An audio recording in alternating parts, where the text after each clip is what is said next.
नमस्कार, कल्पना voice channel में आप सभी का स्वागत है। आज की हमारी कहानी है विश्वासघाती। अभिषेक और आरती की शादी 5 साल पहले हुई थी। अब उनके परिवार में वे दोनों और उनका नन्हा सा बेटा सोम रहता था। अभिषेक और आरती दोनों ही अच्छी नौकरी करते थे, इसलिए दोनों को ही कार्यालय जाना पड़ता था। सोम की देखभाल के लिए उन्हें बड़ी दिक्कत होती थी। ऐसा नहीं था कि उन्हें हमेशा से ऐसी समस्या थी। हुआ दरअसल ये था कि अभी 4 महीने पहले तक सब ठीक चल रहा था। आरती के प्रसव से पहले ही उसके माता पिता ने आकर उनकी गृहस्थी संभाल ली थी।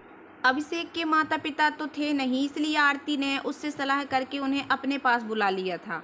आरती के पिता एक उच्च पदस्थ अधिकारी रहे और वो लोग अपने घर पर आराम से जिंदगी गुजार रहे थे, मगर आरती की आवश्यकता को देखते हुए उन्होंने उसके पास आकर रहना स्वीकार कर लिया था। उनके आ जाने से आरती के प्रसव से लेकर सोम की प्रारंभिक परवरिश तक सब ठीक चल रहा था और सब आरती की माताजी आरती से इजाज़त मांग रही थीं कि इस पर अभिषेक और आरती ने उनसे प्रार्थना की कि रवि के 6 महीने होने तक वहाँ रुक जाएं। उसके बाद वो लोग उसके लिए आया रख लेंगे। थोड़ी ना नुकुर के बाद वे मान गए थे। इधर होनी को शायद कुछ और ही मंजूर था। आरती के माता पिता का वहाँ रुकना शायद नियति का खेल। एक दिन रविवार को अभिषेक और आरती घर पर ही थे तो उनकी माँ ने कहा, बेटा, पास ही एक प्रसिद्ध देव स्थान है, हम दोनों आज वहाँ दर्शन करने जाना चाहते हैं। इस पर अभिषेक ने तुरंत उनके लिए एक ड्राइवर की व्यवस्था करके अपनी गाड़ी से उनके जाने का इंतजाम कर दिया। वे खुशी खुशी रवाना हो गए, मगर बस यही उनकी आखिरी यात्रा सिद्ध हुई। उनके जाने और आने के लिए कुछ 6 घंटे पर्याप्त थे, मगर जब रात के 9 बजे गए तो उनकी कोई खबर नहीं आई। तो आरती और अभिषेक दोनों ही चिंतित हो गए। आरती बार बार उन दोनों के फ़ोन पर ट्राई कर रही थी, मगर वो रिप्लाई नहीं आ रहा था। अभिषेक ने ड्राइवर को फ़ोन लगाया तो तीसरी बार में उसके फ़ोन पर एक अपरिचित आवाज़ आई। हेलो, कौन बोल रहे हैं? अभिषेक ने अपना नाम बताकर पूछा, आप कौन और मदन लाल कहाँ हैं? तब उधर से कहा गया कि अच्छा, तो ये मदन लाल अर्थात ड्राइवर का फ़ोन है। अभिषेक बोला, हाँ हाँ, मगर वो कहाँ हैं? उधर से कहा गया, आप जो भी हों जल्दी से मेडिकल कॉलेज के इमरजेंसी वार्ड में आ जाओ। इतना कहकर फ़ोन काट दिया गया। अभिषेक हेलो हेलो ही करता रहा। उसने फ़ोन रख दिया, आरती को आवाज़ लगाई और बोला, जल्दी करो, हमें तुरंत मेडिकल कॉलेज अस्पताल पहुंचना है। आरती कुछ नहीं समझी तो वो बोला, जल्दी सोम को लो और गाड़ी में बैठो। वे उसी अस्त व्यस्त व्यवस्था में ही अस्पताल पहुंचे। वहां जाकर पता चला कि उनकी गाड़ी का जबरदस्त एक्सीडेंट हुआ था और उसमें सवार 3 लोगों में से 2 मौके पर ही गुजर गए थे। सिर्फ ड्राइवर बचा है, मगर वो भी गंभीर रूप से घायल है। ये सुनकर वे सन्न रह गए। खैर, अभिषेक ने आरती को संभाला और फिर अपने सास ससुर के अंतिम क्रियाकर्म की व्यवस्था में लग गया। उनके श्राद्ध में आरती के रिश्तेदार और अभिषेक के रिश्तेदार सभी सम्मिलित हुए। उस वक्त ही अभिषेक के दूर के रिश्ते की चाची के साथ एक युवती भी आई थी, जिसने आते ही घर का रसोई का काम बड़ी खूबी से संभाल लिया था। उस वक्त तो किसी का ध्यान उसकी ओर नहीं गया, मगर सारे रिश्तेदारों के चले जाने के बावजूद अभिषेक ने अपनी उन चाची को कुछ दिन रह जाने का निवेदन किया तो वो ठहर गईं। उस युवती ने भी घर का कामकाज अच्छी तरह संभाला था। थोड़ा संयत होकर आरती वास्तविक दुनिया में वापस लौटने का प्रयास कर रही थी। उसके लिए ये सदमा बहुत ही गंभीर था, मगर अभिषेक और सोम के बारे में सोचकर वो अपना दुख भूलने की कोशिश कर रही थी। अभिषेक भी उसे हर दम सतावना देता रहता। ऐसे ही दिन गुजर रहे थे। देखते देखते इस बात को 1 माह हो गया। अब अभिषेक आरती से बोला कि आरती, हम कब तक यूं हाथ पर हाथ धरे बैठे रहेंगे? हमें सोम के भविष्य का भी सोचना होगा। आरती बोली, मगर ये बताओ, नन्हे सोम को किसके भरोसे छोड़ जाएंगे हम लोग? इस पर अभिषेक बोला, मगर कहो तो चाची से बात करूं कि वो कुछ दिन और ठहर जाएं। आरती बोली, चर्चा करके देखो। उस रात अभिषेक ने खाना खाते हुए चाची से चर्चा चलाई। वो बोला, चाची, अपने इतने कठिन वक्त में हमारा जो साथ दिया उसके लिए हम जीवन भर आपके आभारी रहेंगे। चाची बोली, बेटा, ये तो मेरा फर्ज है, और फिर मैंने क्या किया? सिर्फ बैठकर रोटियां ही तोड़ी हैं। आरती बोली, नहीं चाची, आपने जो कुछ किया उसे शब्दों में बयान नहीं किया जा सकता। इस पर अभिषेक ने कहा, चाची, आप कुछ दिन और ठहर जाओ तो बड़ी मेहरबानी होगी। इस पर चाची बोली, देखो बेटा, मुझे रुकने में कोई ऐतराज नहीं, मगर उधर मेरा घर महीने भर से बंद पड़ा है और अब फसल कटाई का वक्त आ गया। अभी अगर मैं नहीं पहुंचा तो साल भर खाने को तरस जाएगी। ये बटाई वाले सब अनाज खुर्द बुर्द कर देंगे और मुझे बेवकूफ़ बना देंगे, इसलिए मुझे अब इजाज़त दो। हाँ, तुम लोग चाहो तो सुमन को अपने साथ रख सकते हो। अब जाकर आरती और अभिषेक को पता चला कि उसका नाम सुमन है। आज तक दोनों उसे दीदी ही कहते आए थे। चाची ने कहा, ये सुमन अनाथ है और बचपन से मेरे घर पर ही पली है। विश्वसनीय है और घर के कामकाज भी कर लेती है। ये सुनकर आरती और अभिषेक ने आंखों में सहमति दी और आरती बोली, अगर सुमन दीदी तैयार हों तो हमें कोई एतराज नहीं है। इस प्रकार सुमन वहां ठहर गई और चाची रवाना हो गई। सुमन ने बहुत दक्षता से अभिषेक और आरती के घर को संभाल लिया। उसने सोम को भी बहुत प्यार करना शुरू कर दिया। देखते देखते सोम माँ को भूलकर अपनी तोतली जुबान में बुआ बुआ करता सुमन के पीछे पीछे भागता रहता। ये देखकर अभिषेक और आरती दोनों ही काफी निश्चिंत हो गए। दिन बीतते गए। अभिषेक और आरती की जिंदगी धीरे धीरे पटरी पर आने लगी। अब आरती, अभिषेक, सुमन और सोम चारों ही प्रसन्न रहते। सुमन अभिषेक को भैया कहती और आरती को भाभी। इस प्रकार उसने उनसे पारिवारिक नाता जोड़ लिया था। अभिषेक भी उसे बहन जैसा सम्मान देता था। वो हमेशा काम करने को तत्पर रहती थी। उसने आरती को घर के कामों से लगभग निजात दे दी थी। आरती भी अब उस पर काफी विश्वास करने लगी थी। आजकल आरती सिर्फ रविवार को ही किचन में जाती थी, वरना पूरे सप्ताह सुबह नाश्ते से लेकर रात के डिनर तक की पूरी जिम्मेदारी सुमन ने उठा ली। उसके हाथ का खाना भी बहुत स्वादिष्ट होता था, इसलिए अभिषेक जैसा व्यक्ति जिसे सामान्यतः किसी का खाना नहीं अच्छा लगता था, वो भी सुमन के साथ बने खाने की तारीफ किए बिना नहीं रह सका।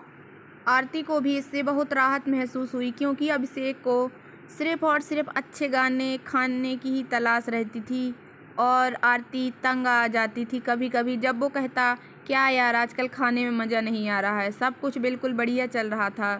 सुमन को आए हुए 6 महीने से ऊपर हो गए थे और आज तक उसने कोई शिकायत नहीं की थी। हाँ, उसने खुद से कभी उसे मासिक रूप से पगार देने की बात भी नहीं की थी। मगर आरती ने अभिषेक से कहकर उसके नाम पर पोस्ट ऑफिस में रेकरिंग डिपॉजिट स्कीम में बाहर 12,000 रुपये महीने का अकाउंट खुलवा दिया और इस प्रकार उन्होंने उसकी सेवाओं का सम्मान रखते हुए उसे मासिक पैसे न देते हुए अन्य तरीके से भुगतान करना चालू कर दिया। आजकल अचानक आरती को सुमन के हाव भाव थोड़ा बदलते महसूस हो रहे थे।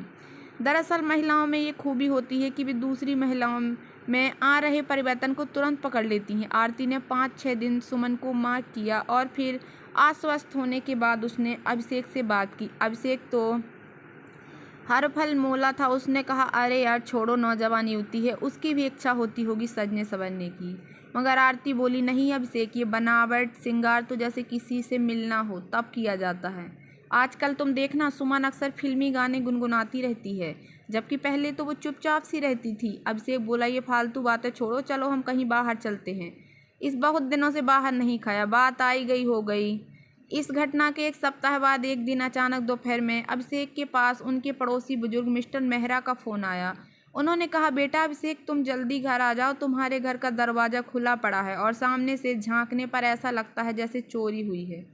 ये सुनकर अभिषेक घबरा गया और उसने कहा, अंकल आप प्लीज़ थोड़ा ख्याल रखिए, मैं अभी पहुंचा। उसने तुरंत आरती को फ़ोन लगाया और बोला वो ऑफिस के गेट पर मिले, वो उसे लेने आ रहा है, तुरंत घर चलना है। आरती भी झट पर बाहर आ गई। तब तक अभिषेक भी पहुंच गया। रास्ते में अभिषेक ने उसे मिस्टर मेहरा की बात बताई और दोनों चिंतित अवस्था में घर पहुंचे। घर पहुंचकर अभिषेक ने गाड़ी बाहर ही पार्क की और उतरकर सीधे घर के भीतर पहुंचा। आरती उसके पीछे पीछे आई। भीतर आकर उन्होंने देखा घर पूरा अस्त व्यस्त सा पड़ा है। आरती तुरंत बेडरूम में भागी।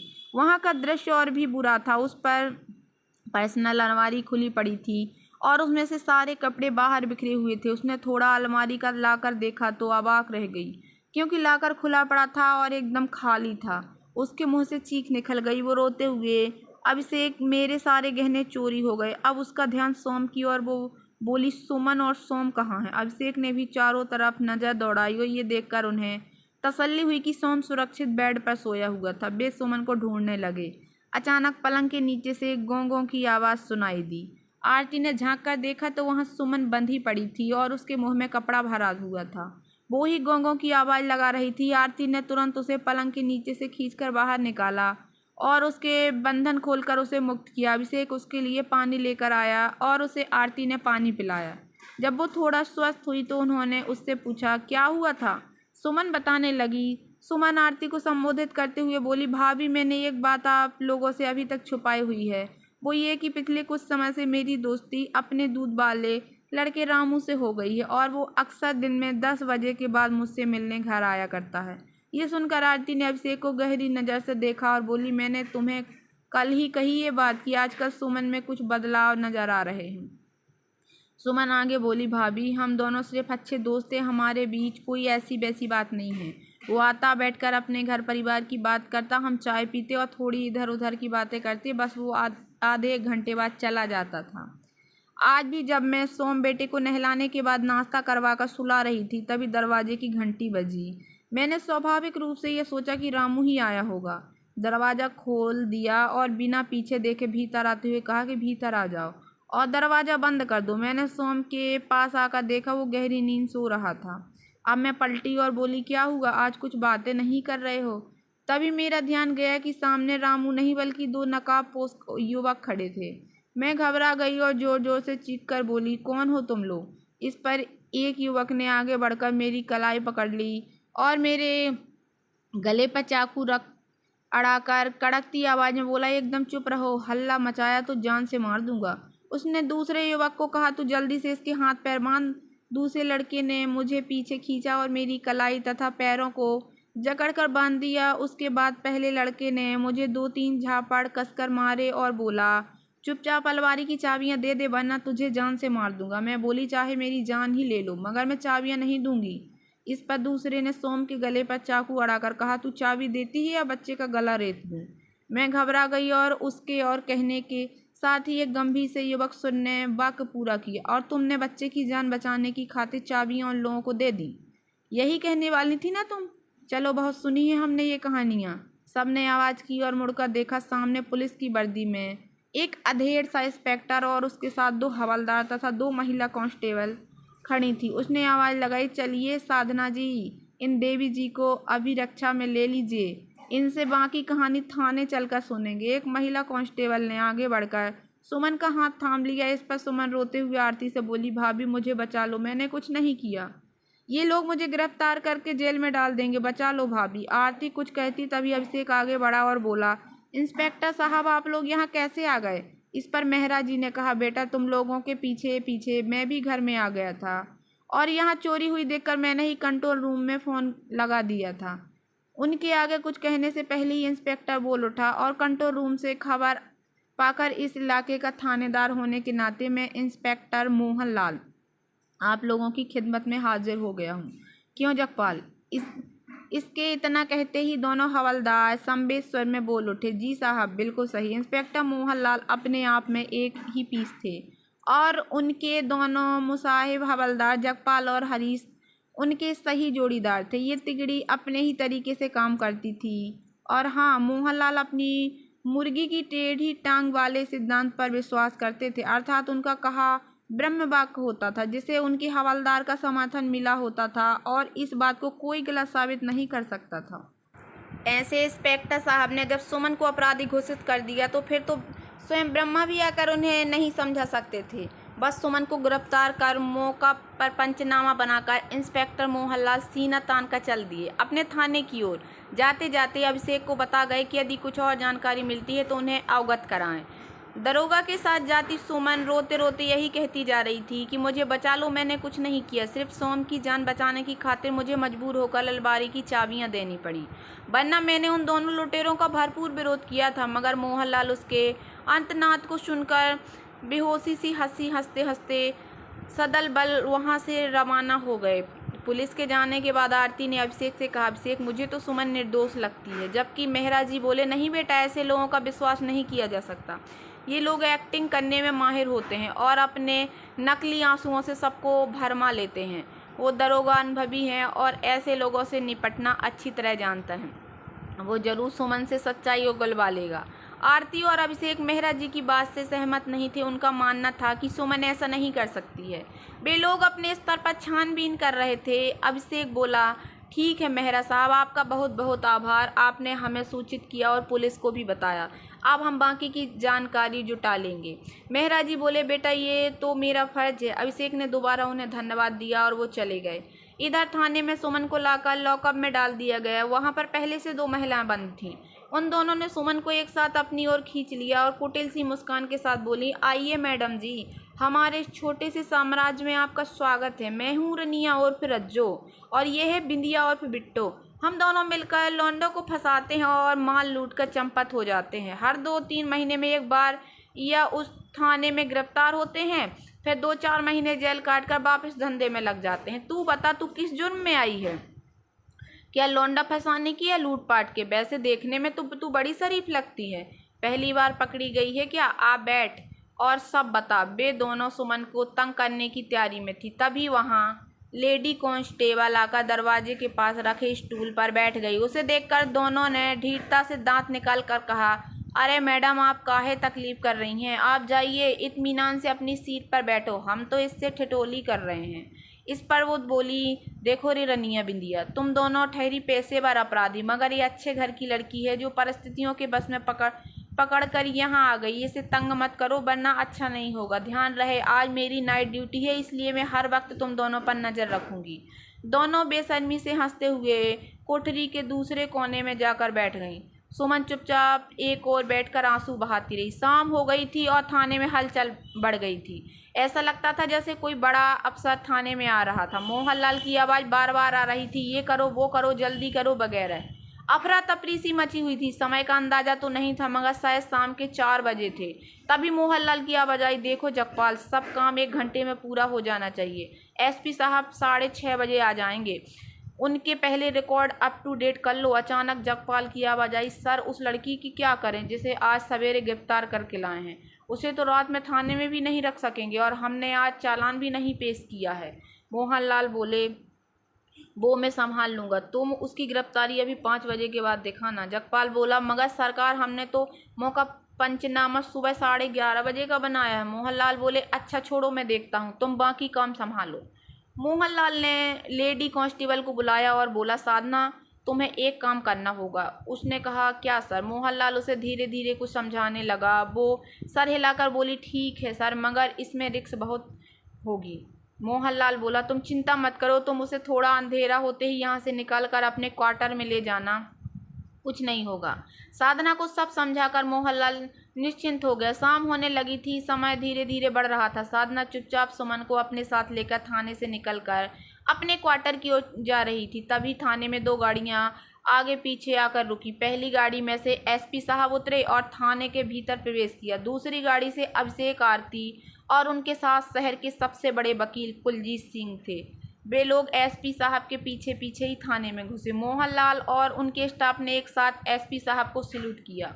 एसपी साहब कुर्सी पर बैठे ही थे कि उनकी नज़र कुलजीत जी पर पड़ी। वे तपाक से उठे और बोले, अरे क्या सुखद आश्चर्य की बात है सर, आप और यहाँ इस थाने में, आइए आइए बैठिए। ये देखकर मोहनलाल की हवा निकल गई, क्योंकि उन्होंने देखा कि कुलजीत जी अभिषेक और आरती के साथ आए थे। एसपी साहब ने आगे बढ़कर कुलजीत जी का अभिवादन किया और उन्हें अपने बगल में बिठाया। कुलजीत जी सिर्फ बड़े वकील ही नहीं थे, बल्कि वे शहर के न्यायिक और प्रशासनिक विभागों में अत्यंत सम्मानित व्यक्ति थे। उन्हें सरकार ने 2 बार हाई कोर्ट में जज नियुक्त किया था, मगर उन्होंने शालीनता से इनकार कर दिया था। उनका कहना था कि इस देश में न्याय बहुत महंगा हो गया है और बहुत से ज़रूरतमंदों को सिर्फ अच्छा वकील मिलने से बेचारे न्याय से वंचित रह जाते हैं। उनके दरवाजे हर मजलूम के लिए 24 घंटे खुले रहते थे। और हाँ, उनका एक बेटा जरूर हाई कोर्ट जज था, जबकि दूसरी बेटी उच्च प्रशासनिक अधिकारी थी। इसलिए दोनों ही विभागों ने सम्मान की दृष्टि से देखते थे। एसपी साहब के पूछने पर उन्होंने कहा, भाई एसपी साहब, अच्छा हुआ आप यहाँ मिल गए, वरना मुझे यहाँ से निकल कर आपके पास आना पड़ता। एसपी साहब बोले, ऐसा क्या हो गया सर जो आपको खुद थाने आना पड़ गया? इस पर कुलजीत जी ने एक बार भरपूर नज़र मोहनलाल पर डाली। मोहनलाल की तो हवा ही निकल गई। वो उनकी नज़र की ताव न सह सका और उसने नज़रें नीची कर लीं। कुलजीत जी बोले, आज आपके थानेदार साहब ने बिना छानबीन किए, सिर्फ अपने पूर्वाग्रह की वजह से एक निर्दोष मजलूम महिला को सुबह से गिरफ्तार करके रखा है। कुलजीत जी की बातें सुनकर एसपी साहब एकदम चौंक गए। उन्होंने पूछा, क्यों भाई मोहनलाल जी, क्या मामला है? मोहनलाल जी की तो घिग्गी बंध गई थी। वो हकलाते हुए बोला, सर वो उसको इस प्रकार हकलाते देखकर एसपी साहब कड़क कर बोले, सीधे तौर पर बताओ मामला क्या है? मोहनलाल ने हकलाते हुए सुबह की सारी घटना बताई और बोला, सर, ऐसे मामलों में अक्सर महिला नौकर अपने यार दोस्त से मिलकर विश्वासघात करती है। तो मैंने समझा इस बार भी ऐसा ही है, इसलिए उस महिला को पूछताछ के लिए लाया गया था। अब वो नहीं है, उसे छोड़ दिया है। उसकी बात सुनकर अभिषेक ने अपना आपा खो दिया। वो चिल्लाकर बोला, सर ये आदमी झूठ बोल रहा है। हमने बार बार कहा था सुमन चोरी नहीं कर सकती, मगर इसने पुलिसिया रोड दिखाकर हमें चुप करा दिया और अभी ये झूठ बोल रहा है। मैंने अभी थाने के भीतर आते हुए एक झलक सुमन को महिला कांस्टेबल के साथ जाते देखा है। ये सुनकर एसपी साहब बोले, मोहनलाल ये क्या कह रहे हैं? मोहनलाल कुछ कहता उससे पहले एक महिला स्वर बोल उठा, सर मैं बताती हूँ। सबने पलटकर आवाज़ की दिशा में देखा। थाने के प्रवेश द्वार पर साधना सुमन को लेकर खड़ी थी। एसपी साहब बोले, आप कौन? तो साधना बोली, सर मैं कांस्टेबल साधना और ये मेरे साथ खड़ी महिला ही सुमन है। सबने सुमन को देखा तो वो बेहद डरी हुई लग रही थी। उसका ध्यान अभी तक आरती और अभिषेक पर नहीं गया। सुमन को देखकर आरती झट से उसके पास पहुंची और उसे सत्तावना देते हुए बोली, घबराओ मत सुमन, हम तुम्हें यहाँ से लेने आए हैं। सुमन आरती से लिपटकर फवक फवक कर रो पड़ी। वो कहती जा रही थी, भाभी मैंने चोरी नहीं की। आरती बोली, हाँ सुमन, हम तो पहले ही कह रहे थे और अब तो चोर पकड़ा भी जा चुका है, इसलिए तुम्हें घबराने की ज़रूरत नहीं है। आरती के मुंह से चोर पकड़े जाने की बात सुनकर वहां मौजूद सारा स्टाफ एक साथ चौंक गया। मोहनलाल की तो और हालत खस्ता हो गई। एसपी साहब ने पूछा, आपको कैसे पता चला कि चोर पकड़ा गया है? इस पर अभिषेक बोला, सर ये भी बड़ी नाटकीय घटना है। जो आगे कुछ कहता इससे पहले कुलजीत जी बोले, एसपी साहब आप कृपया सबसे पहले इस महिला की रिहाई का प्रबंध करें। इसे थाने में इस प्रकार रोक कर रखना गैर कानूनी है, और जब आपको पता है कि गिरफ्तार महिला को रात में हवालात में नहीं रखा जा सकता है, फिर ये आपके इंस्पेक्टर साहब किस अधिकार से इस महिला को थाने में रोक कर रखे हुए थे? उनकी बात सुनकर एसपी साहब ने पलटकर मोहनलाल से पूछा, बताओ मोहनलाल, वकील साहब को जवाब दो। एसपी साहब के सवालों का कोई भी जवाब मोहनलाल के पास नहीं था। वो चुपचाप सर झुकाए खड़ा रह गया। एसपी साहब ने सबसे पहले सुमन से मोहनलाल के बर्ताव के लिए हाथ जोड़कर माफ़ी मांगते हुए कहा, सुमन जी आपको जो तकलीफ़ हुई उसके लिए मैं आपसे क्षमा मांगता हूँ। इन इंस्पेक्टर साहब की तो मैं अच्छी तरह खबर लूँगा। अभी आप कृपया थाने के रजिस्टर में हस्ताक्षर कर यहाँ से जा सकती हैं। सुमन ने आरती को देखा तो उसने सर हिलाकर संकेत दिया कि हाँ ठीक है। उसने रजिस्टर पर हस्ताक्षर किए। उसके बाद एसपी साहब ने वकील साहब से कहा, मैं इस इंस्पेक्टर के कृत्य के लिए सचमुच शर्मिंदा हूँ। कुलजीत जी आप कृपया इसके विरुद्ध कोई कार्रवाई ना करें। बाल बच्चे वाला आदमी है, बर्बाद हो जाएगा। मैं सुनिश्चित करूँगा कि ये भविष्य में कभी ऐसा दोबारा ना करने पाए। कुलजीत जी बोले, ठीक है सर, आपने कह दिया तो मैं शांत बैठ जाऊँगा, मगर इंस्पेक्टर साहब को सुमन से लिखित माफ़ी मांगनी होगी। एसपी साहब बोले, ठीक है सर, मोहनलाल अभी इन मैडम को लिखित में माफ़ीनामा देंगे। उन्होंने मोहनलाल को इशारा किया। वो मन मारकर आगे बढ़ा और उसने एक सादे कागज़ पर लिखित माफ़ीनामा बना दिया। कुलजीत जी ने एसपी साहब और ख़ुद के हस्ताक्षर उस पर गवाह के रूप में किए और उस कागज़ को सुमन को देकर बोले, बेटी इस कागज़ को संभाल कर रखना। अब एसपी साहब बोले, हाँ तो सर अब आप बताइए कि असली चोर का मामला क्या है। मुझे कंट्रोल रूम से खबर मिली तो कि एक ज्वेलरी शॉप में कोई चोर चोरी का माल बेचते हुए पकड़ा गया है, मगर मैंने उसे रूटीन खबर मानकर ज़्यादा डिटेल नहीं ली थी। कुलजीत जी ने कहा, एसपी साहब ये पूरा किस्सा आज की एडवांस टेक्नोलॉजी और एक बुजुर्ग की जागरूकता का है। अभिषेक और आरती जी बहुत भाग्यशाली हैं जो इन्हें मिस्टर मेहरा जैसे जागरूक बुजुर्ग पड़ोसी मिले हैं। आज दिन में लगभग 11:30 और 12 बजे के बीच अभिषेक के घर पर चोरी हुई। उन्होंने सुमन से पूछा, क्यों बेटी सही कहा ना मैंने? सुमन ने सर हिलाकर हाँ कहा। कुलजीत जी आगे बोले, उसके बाद मेहरा जी ने लगभग 1 बजे अभिषेक जी के घर के दरवाजे खुले देखकर उन्हें फ़ोन किया। उसके बाद घटनाएं चलती गईं। इधर मेहरा जी को ध्यान आया कि आपके घर के सामने वाले गुप्ता साहब के घर के बाहर कैमरे लगे हुए हैं। बस वे अपनी जिज्ञासा शांत करने पहुंच गए। उनके घर सारी घटना सुनकर गुप्ता साहब ने उन्हें कैमरे की फ़ोटोज देखने की इजाज़त दे दी। बस उन्होंने तुरंत सारी फुटेज देख डाली और उन्होंने देखा कि 2 नकाबपोश आपके घर घुसे। तब जब वो लोग बाहर आए तो उन्होंने अपने नकाब उतार दिए। फलस्वरूप उनके चेहरे कैमरे में कैद हो गए। बस उन्होंने तुरंत गुप्ता साहब से वो फ़ोटोज मांग ली और कंट्रोल रूम को भेज दिया। वहाँ से उन चारों का हुलिया और ज्वेलरी की जानकारी शहर के सभी ज्वेलरी की दुकानों को भेज दिया। शाम 4:30 बजे वे दोनों चोर कोतवाली स्थित सुनराई पहुंचे और उन्होंने वे लूटे गए जेवर एक दुकानदार को दिखाए। दुकानदार उनके हुलिये और ज्वेलरी को पहचान गया और उसने उन्हें बातों में लगाकर कंट्रोल रूम को खबर दी। थोड़ी देर में ही कोतवाली पुलिस ने उन्हें गिरफ्तार कर लिया और आधे घंटे में उन्होंने कबूल कर लिया कि अभिषेक जी के घर उन्होंने ही चोरी की है। एसपी साहब बोले, मेहरा जी जैसे बुजुर्गों की वजह से बहुत से क्राइम रुक जाते हैं। मैं व्यक्तिगत रूप से उनसे मिलकर उन्हें धन्यवाद दूंगा। इस प्रकार थाने से सुमन को छुड़ाकर वापस घर लाया गया। सुमन बोली, भाभी आखिर वो चोर कौन था जिसे हमारे घर की पूरी जानकारी थी? आरती कुछ कहती इससे पहले अभिषेक बोल उठा, वो और कोई नहीं तुम्हारा दोस्त रामू दूध वाला था। उसने तुमसे दोस्ती कर घर की पूरी जानकारी लेकर चोरी का प्लान बनाया था।